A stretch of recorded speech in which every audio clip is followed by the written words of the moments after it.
Hey everybody, it's Tim of Broken Dice, back with another installment for my solo wargaming project here.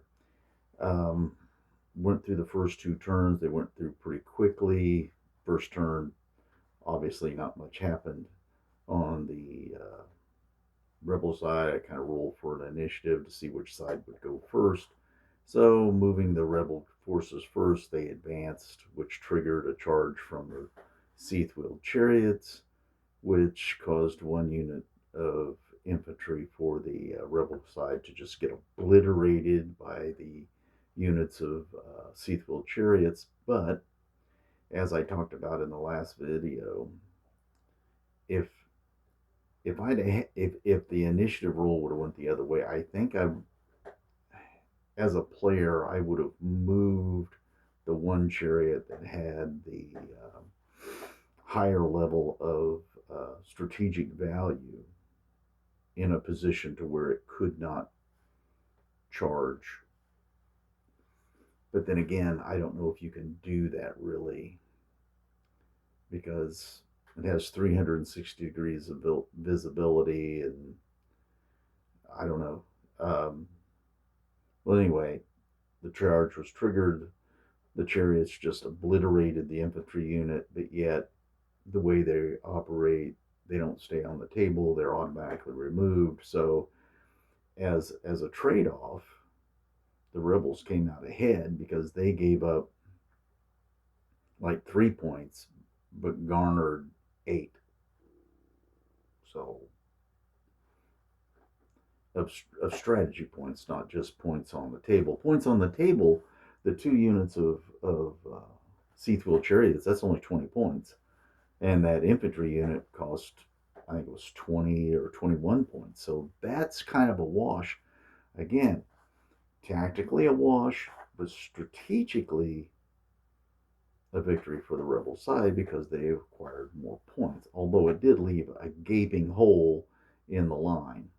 Um, we'll go through some pictures here, and I'll talk about what happened and show that. But we'll walk around the table and see how things sit, and we'll discuss what's going on next. Okay, as you can see here, the king's forces on the second turn got charged by that big unit of infantry with supports and were defeated.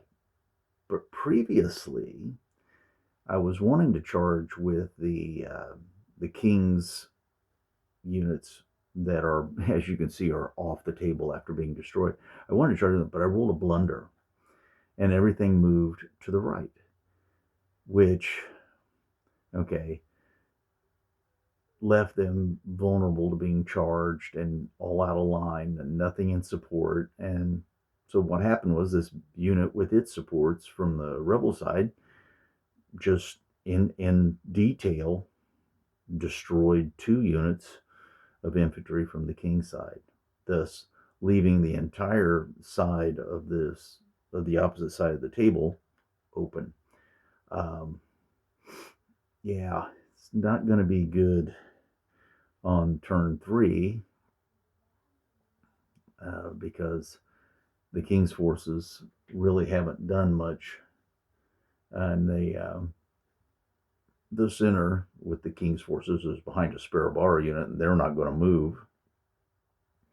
And again, the cavalry commander for the king's forces failed another order. That's 2 in a row, and has placed his general and his king in a very precarious situation up on the hill. So let's pause and we'll take a look at that situation. All right, first thing to notice is this cavalry unit has moved from the right more towards the right center of the table to protect the middle of the table from the king's cavalry. But the king's cavalry, which is across the table, um, again has failed its orders to move. The spare bars in the middle are just shooting back and forth, kind of not really doing much. Um, where that cavalry unit is, though, with the black chip behind it in the front, That's where that unit was that just got obliterated by the chariots. That's where that unit was, and it's just obviously is no longer there. And let's take a look. There's some things going on the cavalry on the far right, so we need to go back over on this side and talk about that. Okay, on this side, obviously with the failure of the king's cavalry to move, um, that has left them in a very precarious situation. On this side, the sub commander had ordered his light cavalry to charge the horse archers for the king's forces, and they had that black chip that was worth 5 strategy points. So I thought it was well worth going after, and it would be something that,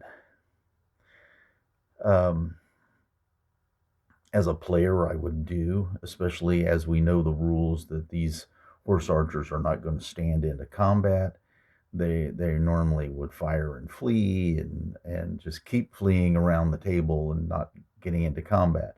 Their only value would be is to draw that unit far enough away and just whittle it down as it's, you know, getting constantly charged by them and shooting. Okay, that's kind of what you're hoping for from those uh, horse archers that are facing to the right in the photo past that tree. They're fleeing from the other unit that is behind them crossing the river. Um, Tactically, that's what should happen. But really, I'm concerned that if that um, no, I'm not concerned, but it would be interesting to see if this in turn 3 whether the king's forces can actually uh, do something and actually get the heavy cavalry and their medium cavalry involved in the game and actually turn this thing around, because right now, both tactically on the table and strategically through the points, the rebel forces are really making a comeback here. They're really in the lead. They've got basically 5, 9. They have 12 strategic points gathered up already, and that was from the chariots and the 2 units of infantry. So it'll be interesting to see how turn 3 turns out, because this game could be over. And since the king and his big chariot on the hill is the actual goal of the rebel forces, to take him out and win both the game and the scenario, it might be of interest to have the king flee and live to fight another day. But we will see. We will see how turn 3 goes, and if turn 3 turns bad, it might be time to call this and get the king off the table. All right, that's enough of this one.